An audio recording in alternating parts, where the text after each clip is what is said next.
What do I wish I would have known a little bit earlier as I jumped in to this recovery process? It's a question that we've been asking for the past couple of weeks, having folks on sharing part of their story about, hey, what was surprising jumping into recovery? What things did you learn a little bit later than you wish you would have? What lessons were things that really impacted you and were surprising to you as you got into recovery? We're continuing on with that series today with one of my favorite people.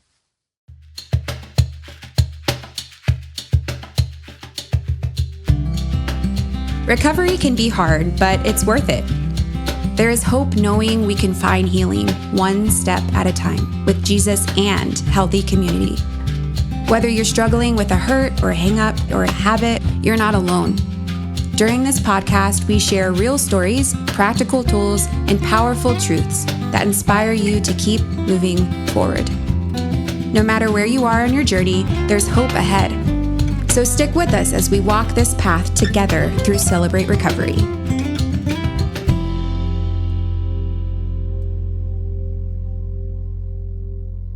Well, hey, welcome back to Hope in Recovery, a Fellowship Celebrate Recovery podcast where we talk life change stories and recovery conversations to help push us down our road to recovery closer to the healing, hope, and purpose that is found in Jesus through this incredible ministry of Celebrate Recovery. And I'm so excited for our conversation today, continuing on with this series that we've been doing the past couple weeks about what has it looked like to jump into recovery, and what things were surprising? What lessons did you learn? What things maybe did you wish you learned a little bit sooner? And we've got actually my best friend in this whole world, my wife, Julia, actually on today. And so excited to hear from her in a second. But I will say real quick before we jump into our conversation, as always, if you're getting something out of this, if you are, if this is encouraging you and you're gleaning some good life-giving stuff out of these conversations, give us a like or a follow or a subscribe or whatever nomenclature they use on whatever platform you're listening on, whether it's YouTube or Apple Podcasts. If you do that, it actually helps to expand the reach a little bit so we can get this hope to more people. And so I'm super excited for today. Let me introduce myself. I'm a grateful believer in Jesus. I struggle with anxiety and depression, sexual addiction, and grief. And my name is Andy, and I've got the great privilege of being able to help lead and shepherd Celebrate Recovery at our Fellowship Fayetteville campus. And with me today is actually my best friend, my wife. Would you mind introducing yourself? Hi, I'm a grateful believer in Jesus Christ, and I celebrate recovery over sexual addiction, and I still struggle with lust, body image issues, and codependency. And my name is Julia. Hey, Julia. Well, excited for this conversation. Obviously I know your story pretty well, Julia, but in thinking through just this series that we've been doing, I know you came in to Celebrate Recovery maybe a little bit different way and with a little bit different season of life and maybe perceptions than maybe most people do. And just love to get your perspective on this question of what was surprising jumping into Celebrate Recovery, and what things did it take you a while to kind of really realize and understand? And so I guess just to start off the conversation, what did it look like for you to get plugged into Celebrate Recovery?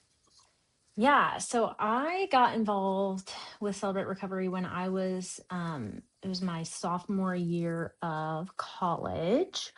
And actually, you were doing you were on staff with the college ministry at the time, like part Yeah, college, part Celebrate Recovery for students. And yeah, so I jumped in to help run audio for you for the student ministry. And then I was used to growing up in the church. So I was like, yeah, I'll jump in and lead a small group for the students. And then after that, I jumped into a step study, an adult step study. And that's kind of how yeah, I got into recovery and started working my recovery. It was that first step study in college. yeah, yeah. Little bit confusing that if you might be listening here. So Julia and I met in the Sunday morning college ministry that's a part of our church that wasn't a part of Celebrate Recovery. And I got hired to do the landing in Rogers. And at the same time, we needed a sound person, and Julia was running sound for us on Sunday, and I roped her into running sound for us on Friday, and then And that's in there.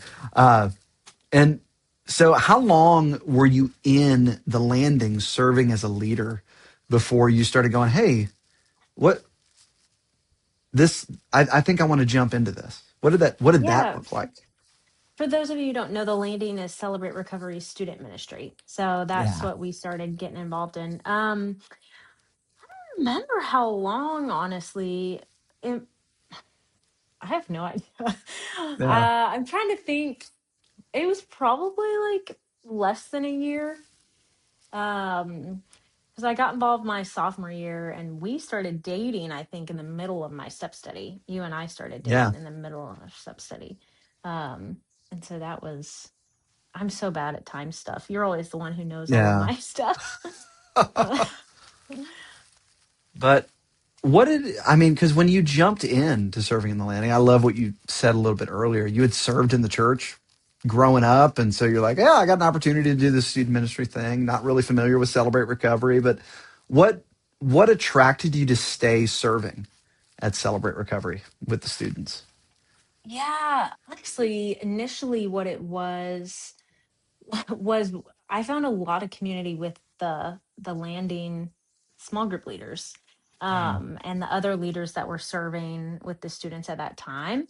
Um, we kind of just became a family, and just the nature of, even though I wasn't always in small group with the leaders, there was such a culture of vulnerability already that we're used to sharing our stuff in small groups. Even if we're leading, we still have a certain level of vulnerability that we want to model for the students. And so um, it just lended itself to be able to find really authentic and vulnerable community amongst the leaders as well.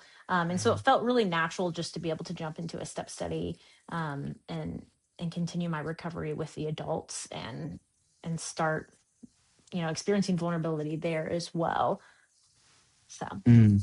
That's cool. So I love those two things: community and vulnerability. And you mentioned there was a culture of vulnerability. Was that different than what you'd experienced growing up?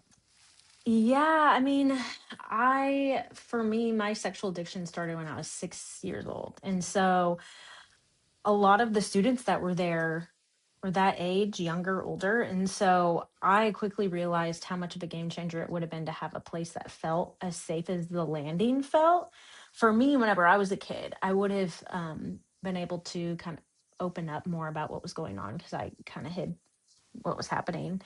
Um, and so that realization struck me pretty early on, was just that, man, what a safe place. I wish I had this growing up. So that's, man, you said a lot there of, you struggling with your own sexual addiction from a young age. You Mhm. said six, from a really Mhm. young age, growing up in the church, and as a millennial growing up in the church, as a female struggling with sexual addiction. That's not something that was talked about at all. Yeah. So it felt really different being able to jump into a church program where there was that level of vulnerability that I could open up about a sexual addiction, even. And so I think what kind of helped me, it was helpful thinking about being the age of a lot of the students that were there when my sexual addiction started, and then realizing, okay, maybe I need help for my own recovery as I'm helping them. Mm, Um, because for a while, until I jumped into that initial step study, the adult step study, I really thought that I was going to struggle with my sexual addiction for my whole life. Like, I just grew mm, up thinking the Christian battle is just trying as best as I can, as hard as I can, knowing I'm going to fall back into it at some point. And so it was joining mm, Celebrate Recovery that helped me realize maybe there is actual lasting freedom from this. And that's not something that I had really heard in the church prior, is that there mm. is complete freedom from this. And so that was kind of a new concept for me.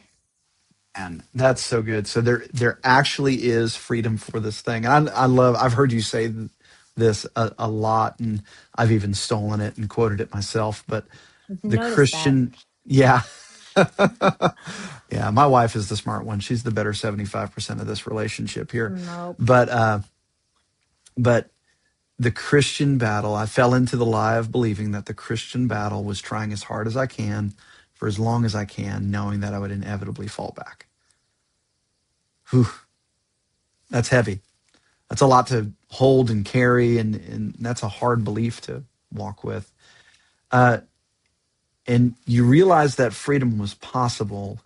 I want to ask, before you jumped into that group, like, you'd never experienced vulnerability in a church setting like that before.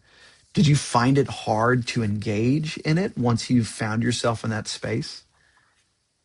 Yeah, it's always a little bit scary. I think even now, depending on what my current struggle is, or what new things come up, or what topic I'm talking about, there's like a different level of um, desire that I have to open up. So Mm, sometimes there's certain topics that are easier at different times, depending on the group, and what's coming up for me in the moment.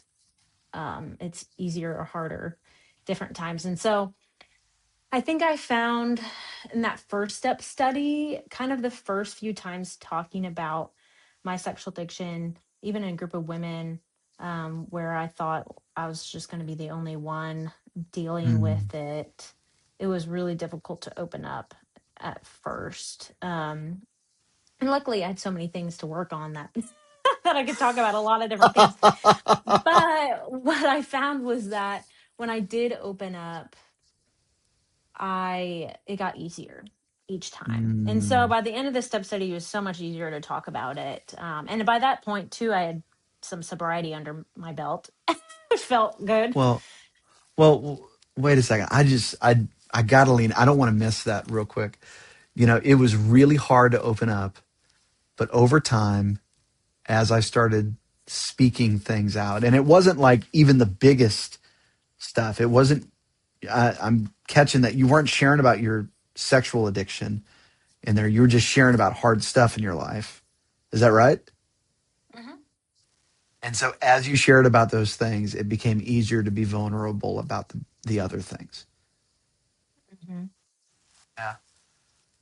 That's cool. Like I I just like I don't want to miss that because I think sometimes like because I know I felt the same thing for me in my recovery is that I walked in with a 13-year addiction to pornography and I stepped into my step study group with an active pornography addiction and I was on staff with the landing and I was scared for my job.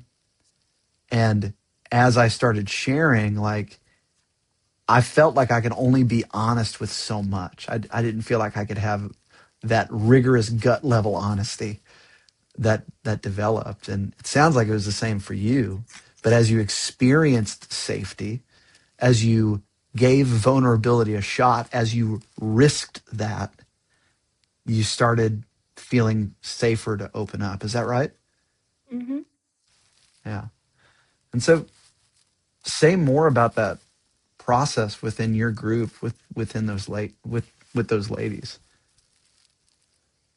Yeah, I mean, I think it was just one of those things as other people opened up and were vulnerable. I felt comfortable and vulnerable to open up about my stuff. And um, it also just felt it wouldn't have been fair to the other ladies who were going there and being gut level vulnerable for me not to share my stuff too. And so I think I felt Man. that really compassionate call to be able to be open about my stuff too, with the safety that was there. Ah, man. That was a like I started tearing up when you said that. Aw. Like I mean, I could see where these other ladies were going. And it's almost like they trusted me with that. Hmm. I can trust them with this. Yeah. Man, that's so cool. Like, I'd never thought about what a gift somebody else's vulnerability is Mm. and what it can draw out.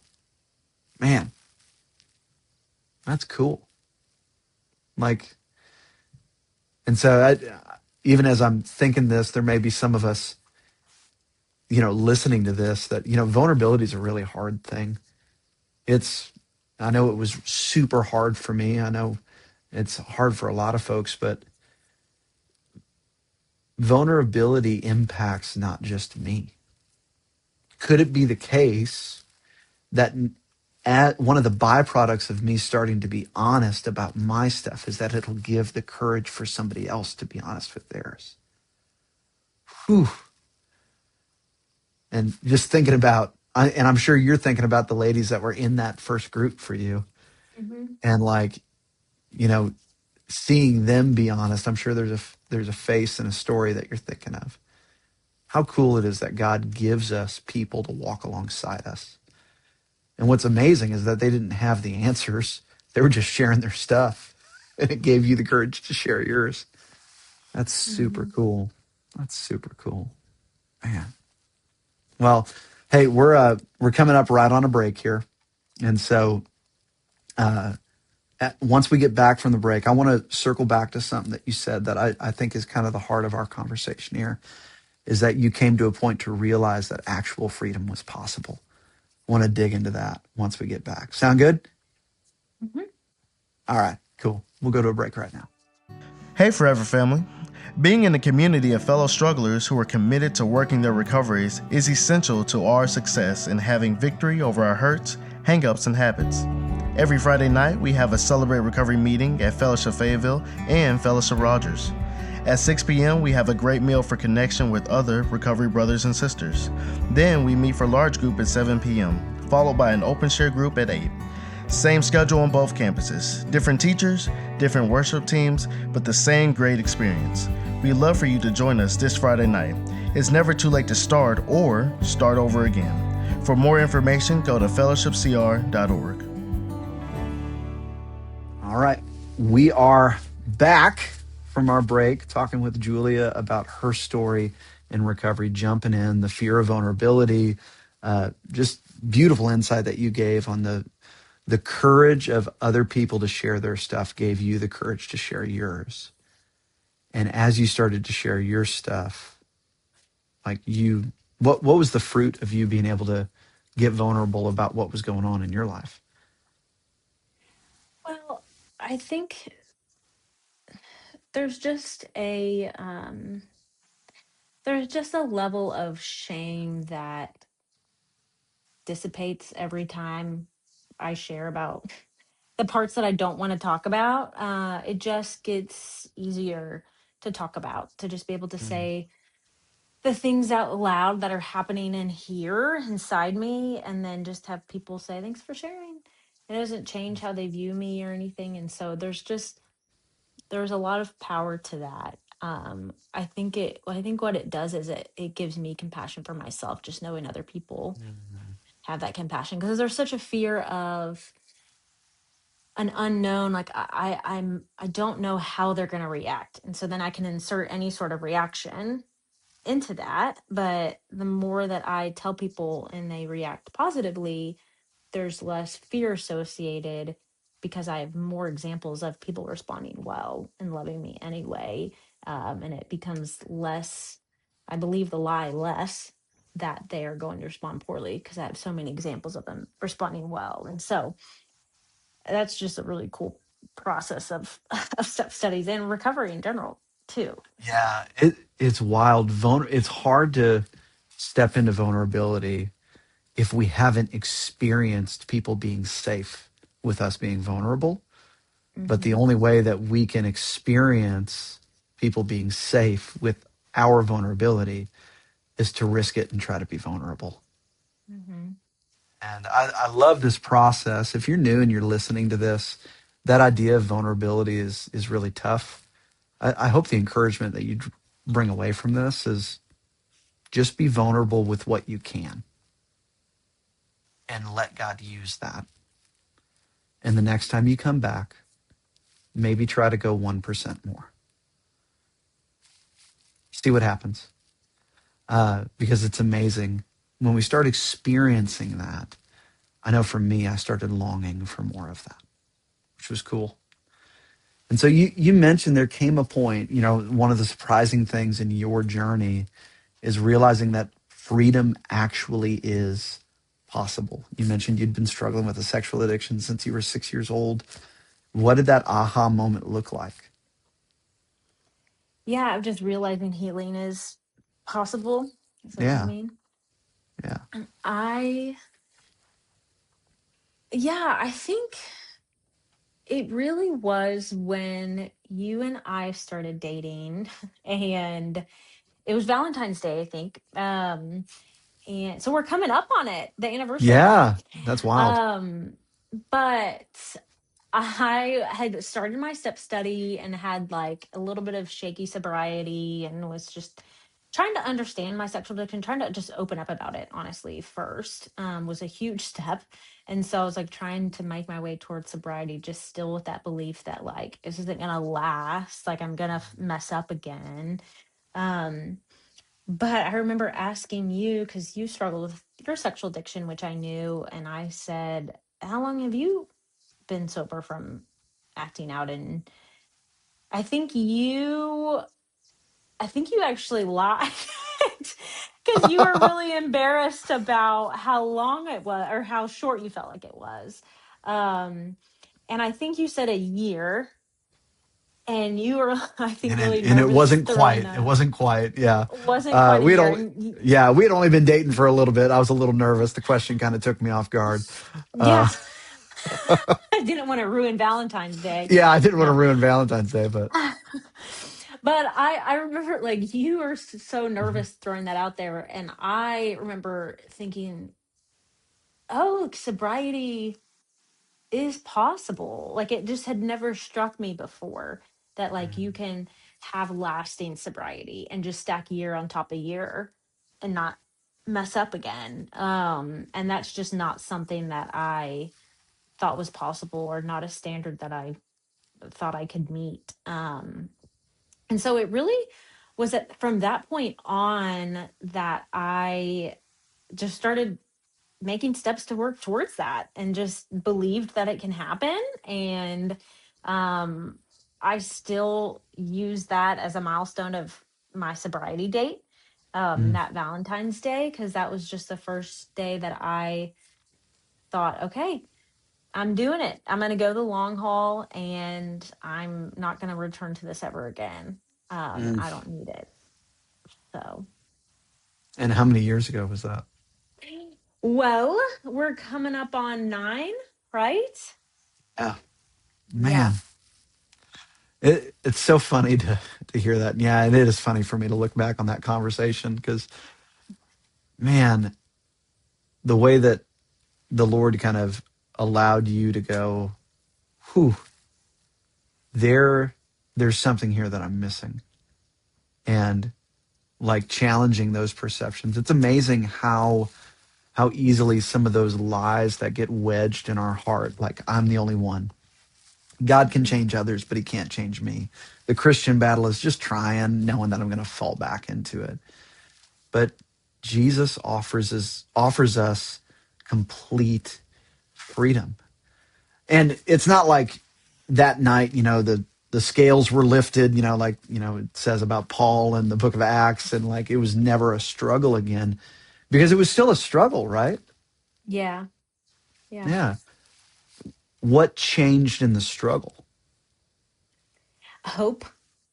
I Oh, think it was just, I mean, if we don't think something's possible, we're not going to strive towards it. And I think whoa, it's whoa, just, whoa, whoa, whoa, whoa, whoa, whoa, whoa. Say that again. Say that again. I mean, if we don't think something is possible, we're not going to strive towards it. Mm, And I think the enemy knows that.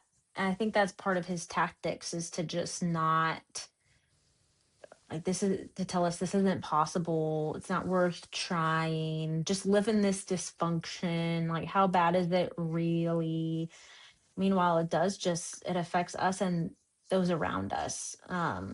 always. There's always someone. My sexual addiction affected you, Andy. Like getting married and just experiencing life together. Like it, even from when I was a child, it still affected you. And as I have kids and thinking about how I can disciple them well with a healthy sexual ethic, Mm, my sexual addiction that I had as a kid definitely affects that. There's things that still come up for me that if I hadn't worked through them, I could be a mess and not be able to be there for my daughter when she mm, turns 6 next year. And so I am immensely grateful for Celebrate Recovery, having gone through that with my daughter coming up on that milestone, that the age that I was when I stumbled into it. And so mm, I'm very grateful for that healing that I have experienced so far. And I know there's more on the table, which is great. mm. I love that. Well, hey, Julia, as we're kind of talking through this and thinking through this, like, what do you wish you would have been able to tell yourself if you were able to go back to Julia? You were 21 when you jumped into your first step study? That's probably about right. Yeah, 21, 22, something like that. Mhm. If you could catch you at the door Mm, and say, hey, come here, let me tell you something. What do you wish you could tell yourself? that's so good. What I want to know what's coming up for you. What gets you emotional about thinking about this? Well, Because you're you're going to answer that question here in a second, but I know for me, like, I just, knowing that you were in that space of women have never been safe. I've been carrying this thing that, whatever the narrative is, good Christians don't struggle with this, or this is just my cross to bear, and freedom's not really possible, but I'm doing this. You now, 9 years later, what do you just before you walk into that room? Hey, Julia, come here real quick. What do you wish you could tell yourself? I think, and I'm still discovering this now, but I don't think I realized how much my dysfunction and everything that I was carrying, my hurts, habits, and hangups, affected my self esteem. Um, and I think like going into it, I would have loved to like pull her aside and just like tell her like you're loved and you're valuable, and people see that. Because I don't think that I thought people saw that, and I don't think I believed that. And so there's such a there's such a comfort in just knowing that people see me and my value and love me. And so I think that's what I would have loved for her to know going into it all those years ago. Yeah, man. Well, maybe there's somebody listening to this today that's in the same shoes. Maybe they're getting ready to jump into their first step study. Maybe they're listening to this right now and they're ran across Celebrate Recovery for the first time, or they heard about it in their community group and they're like, man, I wonder if this is for me. Maybe they're just listening to these podcasts because they're avoiding going to a CR service. What would you tell them? How would you Oh, encourage me? them? Yeah, you. um yeah, I think uh, honestly, it is so it is scary coming in not knowing what to expect. But one of the cool things about Celebrate Recovery is that it is a step-by-step process. It's a 12-step Mm, process. And so we do kind of ease you in. And so I know a lot of times for me, if I have a new area of recovery that I don't understand and is really scary and I don't know how to overcome it, or I don't know what, a lot of times I understand there's a problem, but I don't know what to do. What's so cool about Celebrate Recovery is that we help you walk through the process. And so I think what I would tell someone is just keep coming, just try it. Like do every part of Celebrate Recovery, which is the Friday night large group. Come in and worship with the people around you who are also just being open and honest about what's going on. and then go to the small groups after where you share about what's going on with you currently. Jump into a step study where you walk through the 12 steps of recovery. And just doing that over and over again is so essential. And I've been in recovery 9 years now. And when there are new areas of my recovery, it's so comforting knowing I have 3 touch points during the week that the Lord is going to use to help me figure it out and get clarity and get recovery and get healing. And that's so encouraging. And there's so much safety and hope in that, um, that it's so beneficial. And I always tell people the Lord is going to use the tools that you pick up. Celebrate Recovery is a huge tool, and if we give the Lord opportunity and the space and the time to work through Celebrate Recovery, He will. He wants to help us get healing. He's not mad at us. He loves us and wants the healing that He knows that we can get. And He's heartbroken with us. He's not mad at us, and He wants that for us as well. I love that, Julie. That's so good. You know, it reminds me of something we say often at Celebrate Recovery. Pain is inevitable, meaning we live in a broken world. Broken things happen to us. We all have stuff. So pain is inevitable, but misery is optional. I can choose to stay in that, or I can choose to take that next right step. Pain is inevitable, misery is optional, and healing is possible. God really does want to walk into your story. He wants to pull you out of that pit. And could it be the case that on the other side of that risk that is walking across the parking lot on a Friday night into the Celebrate Recovery service, could it be on the other side of the risk that is telling the person that loves you, that somebody that's walking with you, the thing you don't want to tell them? Could it be that on the other side of the risk of addressing the thing that you've been scared about talking about, that on the other side of that is healing and freedom and hope? I know we see that in your story, Julia. I've experienced that in mine. And Julia, thank you for sharing your story with us today. If you're listening to this right now, we want you to know you're not alone.